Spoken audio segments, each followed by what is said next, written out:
बिस्मिल्लाहिर्रहमानिर्रहीम। मीज़ाब चैनल के मोअज़्ज़िज़ सामीन अस्सलामु अलैकुम। रूह बेबी, आज तुम सो क्यों नहीं रही? मुझे नींद नहीं आ रही यार। और ये नींद कैसे आएगी? उसने दिलचस्पी से पूछा था। कोई अच्छी सी फिल्म देख सकते हैं, उसने आइडिया दिया।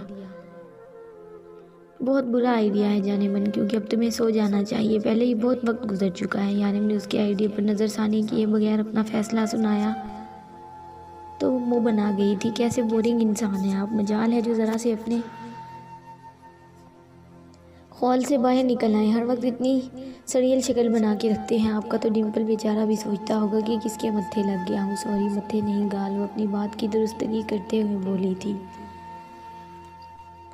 जिस पर यारिम ज़रा सा मुस्कुराया था और रूह को फिर से इसके डिम्पल पर चोट करने का मौका मिल गया। लो जी, शुरू हो गई फिर से नुमाइश। या अल्लाह, मुझे एक प्यारा सा बच्चा दे दे जिसके गाल पे ऐसा ही डिम्पल हो और वो दिल खोल खोल कर मुस्कुराता हो। इनकी तरह कंजूस ना हो। वो दिल से दुआ करते हुए आसमान की जानिब देखने लगी थी। या अल्लाह, मुझे एक प्यारा सा बच्चा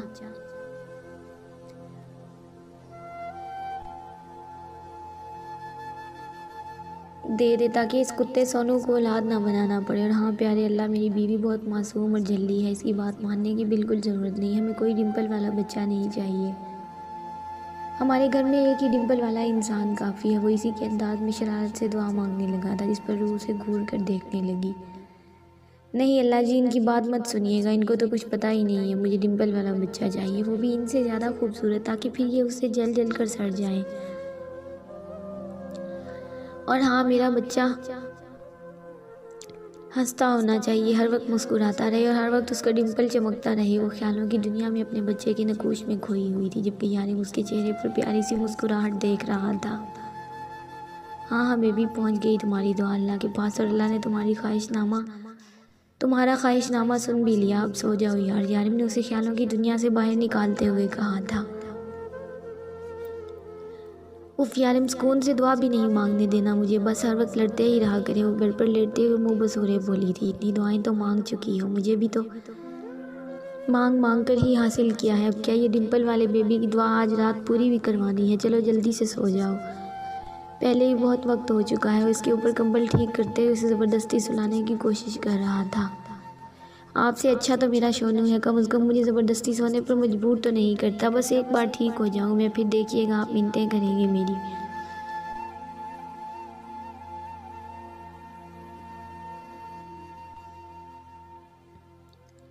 डार्लिंग, तुम बस एक बार ठीक तो हो जाओ, फिर जो मैं करूँगा तुम्हारे साथ वो तुम सारी ज़िंदगी याद रखोगी। इस बीमारी में जितना तुमने तंग किया मुझे, उसका सबका हिसाब देना होगा। लेकिन फ़िलहाल तुम सो जाओ, बाकी बातें कल सुबह करेंगे। कल का सारा दिन तुम्हारे नाम कहीं नहीं जाऊँगा मैं।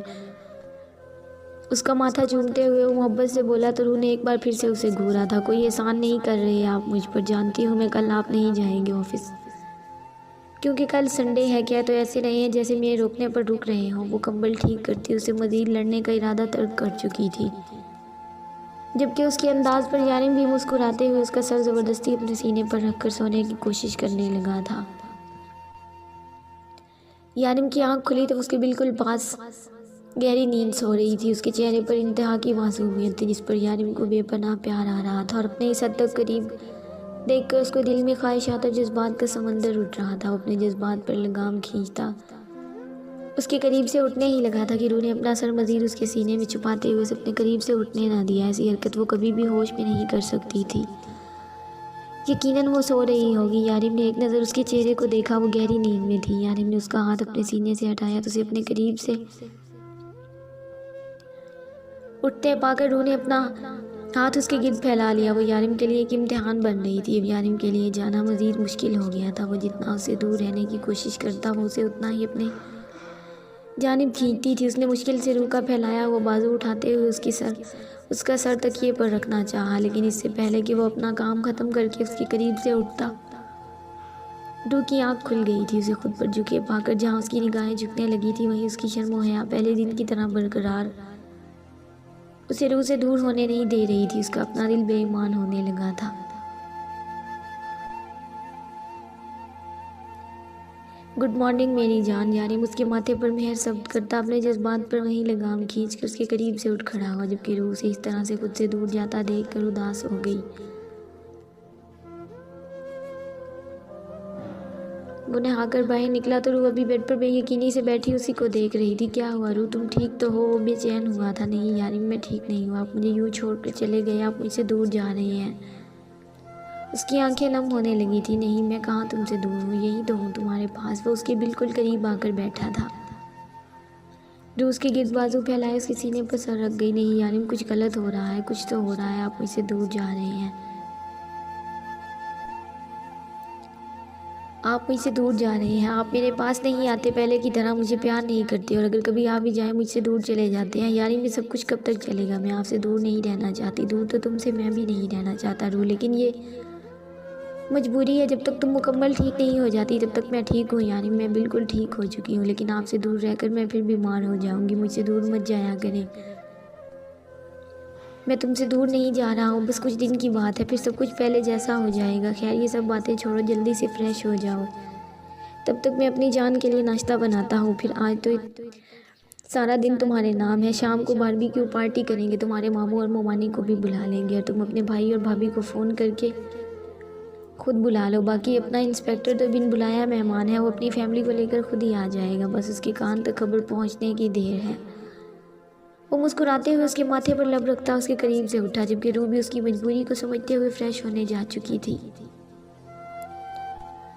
फ्रेश होकर बाहर आई तो यारिम नाश्ता बनाकर टेबल पर भी लगा चुका था। ये रहा नाश्ता, हल्का फुल्का सा नाश्ता, लंच भी हल्का फुल्का ही करेंगे, क्योंकि आज का डिनर मेरी प्यारी सी वाइफ के लिए स्पेशल होगा, जो कि उसका हस्बैंड खुद अपने हाथों से बनाएगा। तो आज हम सारा दिन हल्का फुल्का खाएंगे, ताकि रात को पेट भर कर खाएं, और रात को पेट भर कर खाने के लिए टिमी में जगह भी तो होनी चाहिए। यारिम ने प्यार से कहते हुए उसके लिए कुर्सी खींची, तो वो भी जोर से हाँ में सर हिलाते कुर्सी पर बैठ गई थी। उसका शहज़ादा उसे शहज़ादियों की तरह ट्रीट कर रहा था, तो वो क्यों ना इसका भरपूर फ़ायदा उठाती। बहुत तेज़ी से सीढ़ियाँ चढ़ती ऊपर की जानिब आई थी, लेकिन हाथ में ज़्यादा सामान होने की वजह से वो दरवाजे पर ही रुक गई। खाने पीने की अशिया होने की वजह से वो इन्हें ज़मीन पर नहीं रख सकती थी, जिसकी वजह से उसे फ्लैट का दरवाज़ा खोलने में काफ़ी मुश्किल पेश आ रही थी। इससे पहले कि मासूमा शारिफ के लिए फिर से नीचे जाती, इसे सामने सीढ़ियों से ध्रुक आता नजर आया था। अल्लाह का शुक्र है तुम आ गए। यकीन मानो मुझे इस वक्त किसी न किसी की ज़रूरत थी। क्या तुम मेरे लिए इसे होल्ड करोगे? वो अपना सामान उसकी तरफ बढ़ाते हुए मुस्कुरा कर कहने लगी। ध्रुव जो इसे नज़रअंदाज किए आगे बढ़ने ही लगा था। उसकी इस तरह से सामान ज़बरदस्ती पकड़ाने पर उसे रुकना पड़ा। कहाँ गायब रहते हो तुम? वैसे मैं तुम्हारा शुक्रिया अदा करना चाहती थी। तुमने शोनू को संभालने में मेरी बहुत मदद की थी, लेकिन मैं दोबारा फ्लैट पर आ ही नहीं सकी। वो क्या है ना, शारिफ रोज़ ऑफिस के लिए लेट हो जाता है, और हमारा घर भी काफ़ी दूर है, इसलिए मैंने सोचा कि मैं अपना फ्लैट खुलवा लेती हूँ। और अब तुम जानते हो कि गर्मी भी हो रही है, तो इस साइड पर गर्मी भी बहुत हो गई है। यहाँ समंदर के करीब इतनी ज़्यादा गर्मी नहीं लगेगी। क्या ख्याल है तुम्हारा? ठीक कह रही हूँ ना मैं? वो इसे ज़बरदस्ती का दोस्त बनाते हुए कह रही थी, जबकि ध्रुव ने सिर्फ हाँ में सर हिलाया, जैसे अपनी जान छुड़वाना चाहता हो। बड़े बेमरवत हो तुम। एक बार फिर शोनू का हाल ही पूछ लो, तो तुम्हारा दोस्त था मासूमा, जो कब से अपनी बातों में मगन उसके पास ही खड़े बोली जा रही थी। फिर रुक कर कहने लगी, तुम्हारी दोस्त बीमार थी ना, वो कैसी है? वो खड़ूस अंदाज में बोला तो मासूमा का मुंह बन गया था। माशाल्लाह से अब ठीक है, शुक्र है तुम्हें याद तो है कि मेरी दोस्त बीमार थी। तुम्हारा दोस्त भी ठीक है, वो मेरी दोस्त का बेबी है। बेबी का मतलब समझते हो ना, बच्चा। उसका शौहर उससे बहुत चिढ़ता है, लेकिन रू के लिए शोनू बहुत अहम है, इसलिए वो हमेशा उसे अपने पास रखती है। जब वो बीमार थी तब वो मेरे पास रहा। ध्रुव, मेरे लिए वो वक्त बहुत मुश्किल था, लेकिन तुमने मेरा साथ दिया, उसके लिए शुक्रिया। वैसे तुम एक बहुत अकड़ू मगरूर प्लस खड़ूस टाइप इंसान हो, लेकिन इसके बावजूद भी शोनू तुम्हारे करीब चला गया। एक बात बताऊँ, वो कुत्ता आसानी से किसी के पास नहीं जाता। तुमने उसका बहुत ख्याल रखा, उसके लिए मैं सच में तुम्हारी शुक्रगुजार हूँ। मेरे लिए अकेले वो सब हालात बहुत मुश्किल थे, तुमने सच में मेरी बहुत मदद की है, उसके लिए बहुत बहुत शुक्रिया। जानती हूँ काफ़ी लेट तुम्हें थैंक यू कर रही हूँ, लेकिन वो क्या है ना कि तुम ना जाने कहाँ गायब हो जाते हो, महीनों नज़र ही नहीं आते। अब देखो ना, जिस दौरान तुम गायब थे इस दौरान मेरी शादी भी हो गई, वरना मैं तुम्हें अपनी शादी पर ज़रूर इनवाइट करती। बातें बहुत करती हो मासूमा, शादी मुबारक हो। और मैंने जूबी को संभाल कर, मेरा मतलब है तुम्हारी दोस्त के शोनू को संभाल कर, तुम पर कोई एहसान नहीं किया था। मुझे जानवरों से बहुत लगाव है, ख़ास करके छोटे जानवरों के साथ। अपनी दोस्त का ख्याल रखना। और जूबी मेरा मतलब है शोनू का भी। वो उसका सामान उसके हाथ में देते हुए अपने फ्लैट की तरफ बढ़ चुका, जबकि मासूमा को आज भी पहले दिन की तरह ही इंतहा का खड़ूस और अकड़ू लगा था, लेकिन फिर भी उसने शोनू को संभालने में उसकी बहुत मदद की थी। जब रूह यारिम से नाराज़ होकर पाकिस्तान जा चुकी थी, ऐसे में शोनू की जिम्मेदारी मासूमा पर आ गई और फिर उस हादसे के बाद शोनू उसकी बिल्कुल कोई बात नहीं मानता था। वो रूह को मिस करता, हर वक्त उदास रहता। ऐसे में ध्रुव ने बहुत साथ दिया था। वो शोनू को अपने साथ लेकर चला जाता और फिर जब वो उसे लेकर आता तो शोनू फ्रेश होता। और ये बात सिवाय शारिफ के और किसी को पता नहीं थी कि शोनू को संभालने में ध्रुव ने इसकी मदद की है, क्योंकि ये लड़का उनके लिए अनजान था।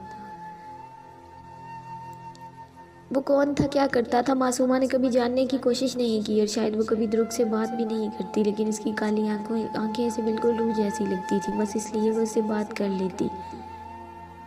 उसने एक दो बार ध्रुव को बताया भी था कि उसकी आंखें उसकी दोस्त से बहुत मिलती हैं, लेकिन वो हमेशा की तरह खड़ूस सी शक्ल बना देता तो मासूमा भी नज़रअंदाज कर देती।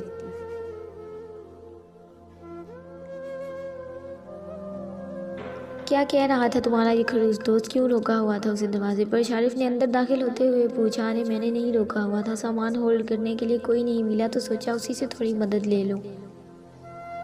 और वो मेरा दोस्त नहीं है समझे, मैं सिर्फ उसको थैंक यू बोल रही थी। उसने शोनू का बहुत ख्याल रखा, उसके बाद वो कहीं गायब हो गया था।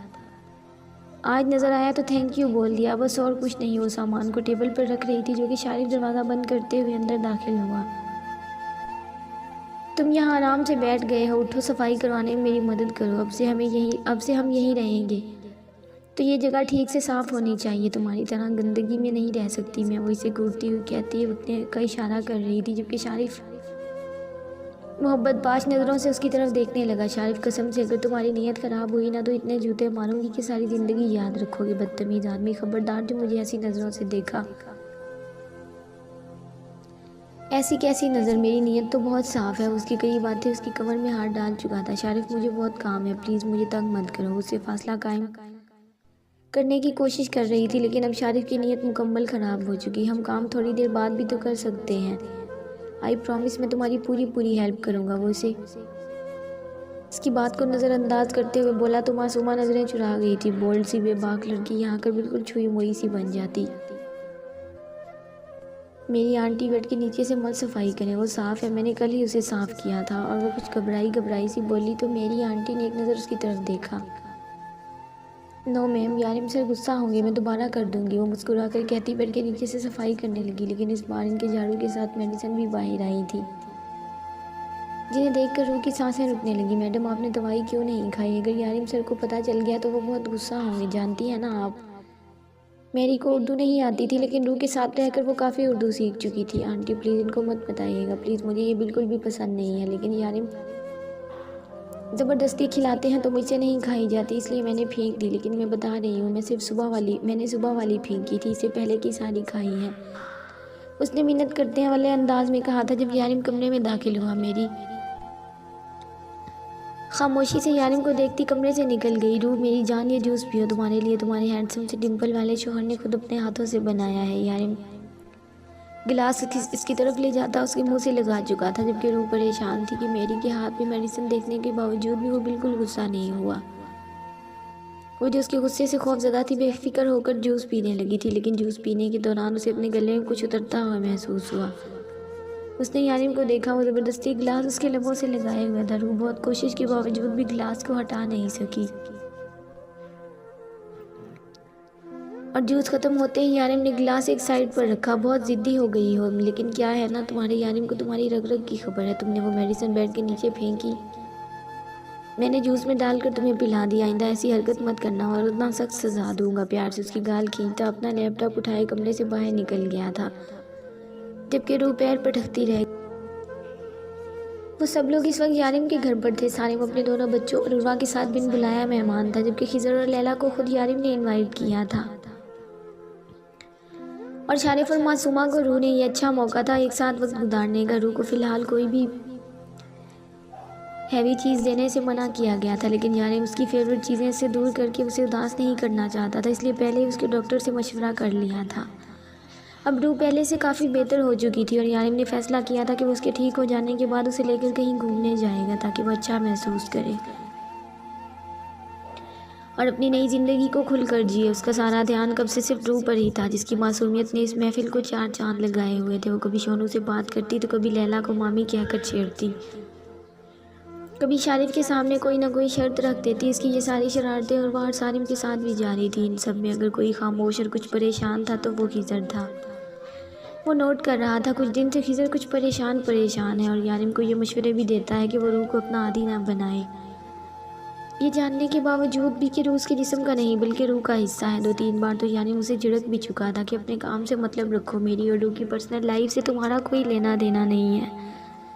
न जाने खिज़र के दिमाग में क्या चल रहा था आजकल। उसके पास यही सब बातें होती करने के लिए जिनसे यारिम को अच्छा खासा गुस्सा आ जाता। वो जानता था कि खिज़र कभी भी उसका बुरा नहीं सोचता, उसका बेहतरीन दोस्त है और बचपन से उसके साथ है। लेकिन वो रूह के लिए ये सब कुछ क्यों बोल रहा था, जबकि वो जानता भी था कि वो उसकी ज़िंदगी है, उसकी जान है। वो कैसे कह सकता है कि रूह को अपना आदी मत बनाओ, उसे लड़ना सिखाओ, दुनिया का मुकाबला करना सिखाओ। वो क्यों उसे दुनिया के सामने मुकाबला करने के लिए छोड़ दे, वो क्यों कोई मुश्किल तक आने दे, जबकि रूह के सामने उसकी हर तकलीफ़ सहने, उसकी हर मुसीबत का सामना करने के लिए वो खुद खड़ा है। जबकि वो खुद अपनी रूह का मुहाफिज है तो वो इसी दुनिया से लड़ना क्यों सिखाए। उसकी रूह तो बस अपने यारिम से लड़ना जानती थी। रूह से पहले इन लोगों की ज़िंदगी क्या थी। आज एक जगह से बुराई को मिटाया, कल दूसरी जगह से मिटाना है। आज एक शख्स का गला काटा है, कल दूसरे की जान लेनी है। ये सब तो थी इन लोगों की रूटीन। रूह से पहले इनकी ज़िंदगी में कोई इंटरटेनमेंट नहीं। वो कहने को दोस्त थे, एक दूसरे के साथ थे, एक टीम का हिस्सा थे, लेकिन इस तरह मिलजुल कर बैठना, बातें करना, एक दूसरे को समझना, ये सब तो उन्होंने कभी भी नहीं किया था। ये सब कुछ तो रूह के आने के बाद शुरू हुआ था। रूह के हाथ की बनी चाय सबको पसंद थी। इस रोज़ रूह ने उन्हें पहली दफ़ा घर इनवाइट किया और फिर ये सब उनका मामूल बन गया था। खिज़र लैला से मोहब्बत करता था। न जाने वो अपनी मोहब्बत कितने सालों तक अपने सीने में दबा के रखता, पर लैला को शायद कभी पता भी न चलता। लेकिन ऐसा ना हुआ। उनके नसीब में एक दूसरे का साथ था जो मिला। शारिफ ने अपने जज्बात का इजहार किया मासूमा के सामने और मासूमा ने उसके जज्बात का एहतराम करते हुए उसकी मोहब्बत को कबूल किया। उन लोगों ने तो कभी सोचा भी नहीं था कि वो अपनी ज़िंदगी को अपनी मर्ज़ी से गुजारेंगे। उनकी ज़िंदगी में उनके हमसफ़र होंगे, बच्चे होंगे। कितनी खूबसूरत ज़िंदगी थी उन सब की। कानून और जुर्म के खेल में यारिम और सारिम की दोस्ती कहीं खो सी गई थी और उर्वा जैसे वो अपनी बहन कहता ही नहीं बल्कि दिल से मानता भी था। उसे मिले हुए उसे साल साल गुजर जाता, लेकिन रूह के आ जाने से सब बदल गया था। उसकी दोस्ती, उसके रिश्ते सब वापस आ गए। वो अपने आसपास के लोगों के जज्बात को समझने लगा था और ये सब कुछ हुआ था उसकी रूह की वजह से। वो रिश्तों में जीने वाली, रिश्तों को समझने वाली लड़की उसे जीना सिखा गई थी। और अब खिज़र चाहता था कि वो उसे दुनिया से मुकाबला करने के लिए अकेला छोड़ दे, लेकिन यारिम इतना खुदगर्ज नहीं था। वो रूह के लिए जान दे भी सकता था और किसी की जान ले भी सकता था। ये लड़की उसके जीने की वजह थी जिसके बगैर उसने जीने का सोचा भी नहीं था। और आप यही बात वो खिज़र को भी समझाना चाहता था। फ़िलहाल तो उसे समझ नहीं आ रहा था कि अचानक खिज़र को हुआ क्या है, वो क्यों ये सारी बातें कर रहा है, आखिर उसके दिमाग में क्या चल रहा है। वो खुद भी काफ़ी उलझा लग रहा था। आखिर कौन सी चीज़ थी जो उसे डिस्टर्ब कर रही थी, उसकी परेशानी की वजह बनी हुई थी। वो खिज़र जो कल तक उसे रूह का ख्याल रखने, उसके पास रहने की हिदायत करता, आज उसे दुनिया से लड़ने का मशवरा दे रहा है। इस वक्त भी वो बाहर अकेला खड़ा न जाने क्या कर रहा था। सब अंदर थे। यारिम ने एक नज़र सबको देखा, फिर खामोशी से गैर महसूस अंदाज में उठकर बाहर निकल आया। तुम यहाँ बाहर अकेले क्या कर रहे हो खिज़र? सब लोग अंदर हैं, जबकि तुम यहाँ आसमान में शायद तारों को घूरने के अलावा कुछ नहीं कर रहे हो। उसके कंधे पे हाथ रखता हुआ बोला। कल तक वो उस पर गुस्सा था, लेकिन आज उसका गुस्सा उतर चुका। कुछ नहीं, बस अंदर अपनी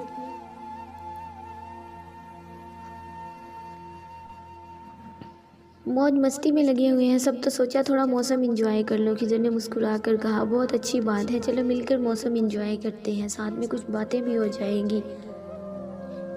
क्या बात करना चाहते हो तुम मुझसे? खिज़र मुस्कुराया। जानता था यानी उसके पास ज़रूर आएगा। तुम जानते हो खिज़र, मुझे कुछ भी बताने की ज़रूरत नहीं है, मैं बस ये जानना चाहता हूँ तुम्हारे दिमाग में क्या चल रहा है और वो सारा फतूर तुम्हारे दिमाग में किस तरह से आया। वो बात को उलझाने का आदी नहीं था, सीधी और साफ बात करता। मैं जानता हूँ यारिम, लेकिन मैं अपनी बात पर कायम हूँ। मैंने तुम्हें जो बताया था वो अब भी कहता हूँ। तुम रूह को अपना आदी बनाकर गलत कर रहे हो। ज़िंदगी इतनी आसान नहीं है जितनी तुम समझते हो। तुमने कभी नोट किया है रूह आजकल बिल्कुल किसी ज़िद्दी बच्ची की तरह बिहेव करती है।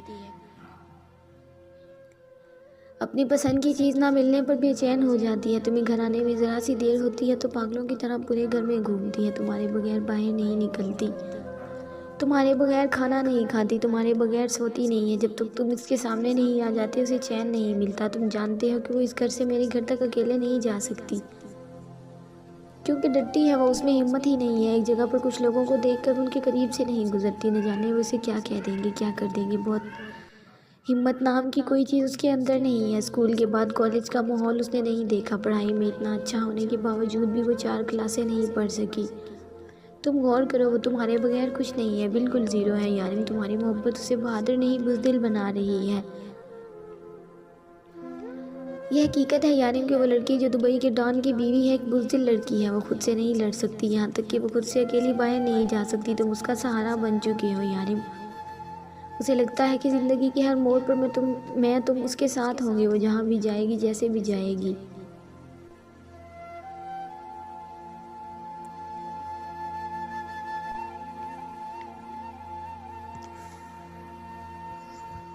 उसे लगता है कि ज़िंदगी के हर मोड़ पर हम उसके साथ होंगे। जब यारिम ने उसकी बात काटी थी, हाँ ये सच है खिज़र, मैं हर कदम पर उसके साथ हूँ। मैं हमेशा अपनी रूह के साथ रहूँगा। अगर वो डरती है तो मैं उसके साथ हूँ। मैं खुद उसके लिए लड़ूंगा। मैं मुकाबला करूँगा दुनिया का, ना कि रूह को इस भीड़ में तन्हा छोड़ दूँगा। खिज़र की बात को समझे बगैर यारिम ने कहा, और अगर कल तुम ना रहे तो फ़र्ज़ करो अगर कल तुम्हें कुछ हो गया तो रूह का क्या होगा? कल तुम पर एसिड गिरा, मैं जानता हूँ बहुत थोड़ी सी मिकदार थी, लेकिन वो ज़्यादा भी तो हो सकता था। यानी 1 हफ़्ता पहले तुम्हें गोली छूकर गुजरी, वो गोली तुम्हारे सीने पर भी तो लग सकती थी ना। हम मौत का खेल खेलते हैं, ज़िंदगी नहीं मौत हमें अपने साथ लेकर चलती है। हर इंसान ने इस दुनिया से जाना है, आज नहीं तो कल। हम मौत का खेल खेलते हैं, ज़िंदगी नहीं मौत हमें अपने साथ लेकर चलती है। हर इंसान ने इस दुनिया से जाना है, आज नहीं तो कल। हमारी मौत भी मुकर्रर है। मैं तुम शारिफ अब तन्हा नहीं है, हमारे साथ हमारी फैमिलीज़ हैं। हमें खुद से पहले उनकी फ़िक्र करनी है। लैला एक बहादुर लड़की है, मेरे बाद जी लेगी, डटकर दुनिया का मुकाबला कर लेगी। और मासूमा को भी हम कम नहीं समझ सकते, वो भी लड़ना जानती है, अपना दिफा कर सकेगी। लेकिन तुमने कभी रूह को देखा है? यानी वो लड़की तुम्हारे बगैर सांस नहीं ले सकती, तुम्हारे बगैर जीना तो दूर की बात। तुमने उसे अपना इस हद तक आदी बना लिया है कि वो तुम्हारे अलावा कुछ सोचती ही नहीं। मैं ये नहीं कहता कि तुमसे दुनिया की भीड़ में अकेला छोड़ दो, लेकिन उसे इस दुनिया से मुकाबला करना सिखा दो। अल्लाह ना करे कि तुम्हें कभी भी कुछ हो, लेकिन ज़िंदगी का कभी कोई भरोसा नहीं है। यारिम मेरी बच्ची रुल जाएगी। वो इसके कंधे पे हाथ रखता खामोशी से वहाँ से निकल गया, जबकि यारिम को गहरी सोच में डाल गया था। खिज़र की कोई बात गलत नहीं थी। उसके बाद उसकी रूह का क्या होगा उसने कभी सोचा ही नहीं था। वो अपनी ज़िंदगी को अपने हाथों में लिए फिरता था, लेकिन रूह के फ्यूचर को लेकर उसके दिमाग में कभी कोई बात नहीं आई।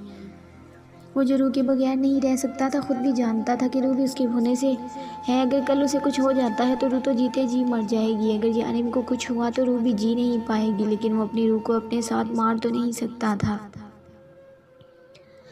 खिज़र से ही कहता था, उसे अपनी रूह को दुनिया से लड़ना सिखाना होगा, वरना उसके बाद ये दुनिया इसकी रूह को मार देगी। उसे रूह को बहादुर बनाना होगा। एक डॉन की बीवी इतनी बुज़दिल नहीं हो सकती कि खुद से मुकाबला भी न कर पाए। रूह को लड़ना सीखना होगा, उसे अपना दिफा करना खुद आना चाहिए। यारिम ने सोच लिया था कि वो रूह को एहसास दिलाएगा कि वो उसका साथी है, उसका हमसफ़र है, लेकिन रूह में इतनी हिम्मत ज़रूर पैदा करेगा कि वो खुद अपने लिए स्टैंड ले सके। सबके जाने के बाद वो कुछ देर ऑफिस का काम करने के बाद कमरे में आया तो रूह बेड पर बैठी उसी का इंतज़ार कर रही थी।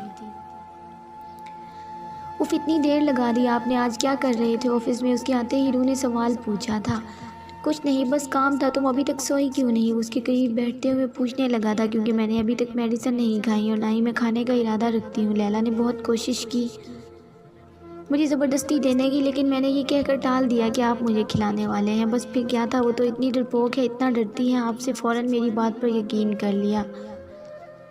और अब मेरी मेडिसिन दूर कहीं कमरे के बाहर गुम हो गई है और आपको मैं जाने नहीं दूँगी लाने के लिए। वो उसकी गिर्द बाहों का सार तंग करते हुए बोली, लेकिन बेबी ये तो बहुत गलत बात है। अगर तुम नहीं खाओगी तो ठीक कैसे होगी? और अगर तुम ठीक नहीं होगी तो हम अपने सेकंड हनीमून पर कैसे चलेंगे? वो अपनी जेब से कुछ निकालते हुए उसके सामने रखकर पूछने लगा था, और वो सवालिया अंदाज में अपना पासपोर्ट देखने लगी। यानी हम कहीं जा रहे हैं क्या? इससे तो अगले महीने की 14 तारीख की डेट है। हम कहाँ जा रहे हैं? कल महीने की 14 तारीख। वो सवालिया अंदाज में पासपोर्ट उठाए इससे पूछने लगी, हाँ मेरी जान, हम स्विट्ज़रलैंड जा रहे हैं अपने सेकंड हनीमून पर, लेकिन इस फ़्लाइट की कुछ शर्तें हैं, इसमें बीमार लोग नहीं जा सकते। डॉक्टर की रिपोर्ट्स के मुताबिक किसी भी मुसाफिर को कोई बीमारी नहीं होनी चाहिए, और अगर उसे कोई बीमारी होती है तो फिर एक ही मुसाफिर को भेज दिया जाएगा। मतलब कि अगले महीने की 14 तारीख तक तुम बिल्कुल ठीक नहीं हुई तो वो लोग मुझे स्विट्ज़रलैंड भेज देंगे और शायद तुम्हें यहीं पर रहना होगा। लेकिन तुम यहाँ मेरे बगैर अकेली कैसे रहोगी? तुम्हें मेरे साथ चलना होगा। लेकिन दवाइयाँ तो तुम खाती नहीं हो, तो ठीक कैसे होगी? आज तो दवाइयाँ तुम्हारी गुम हो गई हैं बाहर कहीं दूर। वैसे स्विट्ज़रलैंड बहुत खूबसूरत है और वहाँ के नज़ारे भी बहुत खूबसूरत हैं, जैसे आइसलैंड में देखे थे ना, कुछ वैसे ही। अस्तगफिरुल्लाह, यानी आप वहाँ आधी बरहना औरतें देखेंगे, रूह ने सदमे से चीख कर कहा था। आधी नहीं बेगम, यहाँ तो शायद नज़ारे मुकम्मल देखने को मिलेंगे और यहाँ तो कोई रोक टोक भी नहीं होगी। तुम्हारी तबीयत बहुत ख़राब है। मैं वैसे भी तुम्हें लेकर नहीं जाना चाहता, तुम्हें ऐसी जगहों पर जाना भी नहीं चाहिए। वो रूह को अपने बेहद करीब करते हुए बोला तो वो फ़ौरन ही इसकी पनाहों से दूर हुई थी। मैं मेडिसिन ढूंढ के लाती हूँ, मैं खाऊंगी और ठीक हो जाऊंगी, फिर हम दोनों साथ चलेंगे। ख़बरदार जो अकेले जाने के बारे में सोचा भी ऐसे गंदे माहौल में। अभी आती हूँ मैं, वहाँ जाकर औरतों को देखेंगे, इसीलिए तो मेरे बगैर जाना चाहते हैं। मैं होने दूंगी आपकी ऐसी प्लानिंग पूरी। वो बाहर आकर ऊंची ऊंची आवाज़ में बड़बड़ाती अपनी छुपाई हुई मेडिसिन ढूंढने लगी थी, जबकि यानिम पुरसकून था। वो दवाई खाकर अब मज़े से उसके सीने पर सर रखी उससे सवाल कर रही थी, यारिम ये स्विट्ज़रलैंड और आयरलैंड दोनों भाई बहन हैं क्या? उसकी बेतुके सवाल पर वो समझ गया था कि दवाई इतना असर दिखा रही है। वाह बेगम, 2 अलग अलग मुल्कों की रिश्तेदारी भी निकाल ली। मुझे तो लगता था कि तुम सिर्फ कुत्ते और इंसानों के ताल्लुकात बनाने में माहिर हो। खैर, मुझे ये तो नहीं पता कि स्विट्ज़रलैंड और आयरलैंड का आपस में क्या ताल्लुक़ है, लेकिन ये दोनों मगरबी ममालिक हैं। इन दोनों ममालिक का शर्म व हया से कोई वास्ता नहीं। वो पुरसकून अंदाज में जवाब देता रूह को सर उठाकर देखने पर मजबूर कर गया था। यारिम, आप इन औरतों को मत देखिएगा, पता नहीं इतने छोटे छोटे कपड़े कैसे पहन लेती हैं। अपनी नज़रें झुका कर चलिएगा, हम बाहर ही नहीं निकलेंगे, होटल के अंदर ही रहेंगे। वो इंतहाई मासूमियत से सर दोबारा उसके सीने पर रखते हुए कहने लगी थी। तो यारिम के चेहरे पर बेख्तियार मुस्कुराहट खिली। क्यों नहीं बेबी, मैं अपनी आंखों पर पट्टी बांध लूँगा, क्या ख्याल है तुम्हारा? उसने शरारत से कहा तो रूह ने सर उठाकर ज़ोरों शोर से हाँ में सर हिलाया। ये वाला आइडिया सबसे अच्छा है, वो कहते हुए दोबारा सर उसके सीने पर रख चुकी थी। अगले महीने की 12 तारीख रूह का ये कोर्स मुकम्मल होने वाला था। उसके बाद वो उसे अपने साथ ही बाहर ले जाने का इरादा रखता था। स्विट्ज़रलैंड के टिकट इसने बहुत पहले ही बुक करवा लिए थे और अब रूह के ठीक हो जाने के बाद वो उसके साथ एक नई ज़िंदगी की शुरुआत करने वाला था, जिसमें वो होगा उसकी रूह और एक नया सफ़र शुरू होगा। इस सफ़र में उसकी रूह बुज़दिल नहीं होगी, वो रूह को दुनिया से मुकाबला करना सिखाएगा। इसलिए नहीं कि उसे अपनी ज़िंदगी का भरोसा नहीं था, बल्कि इसलिए कि वो चाहता था कि उसकी रूह बहादुर बने।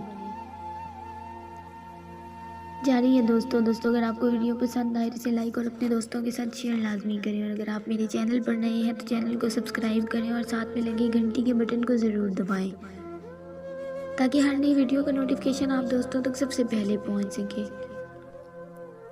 मिलते हैं नेक्स्ट एपिसोड में, तब तक के लिए अपना ख्याल रखें और दुआओं में याद रखिए। अल्लाह हाफिज़।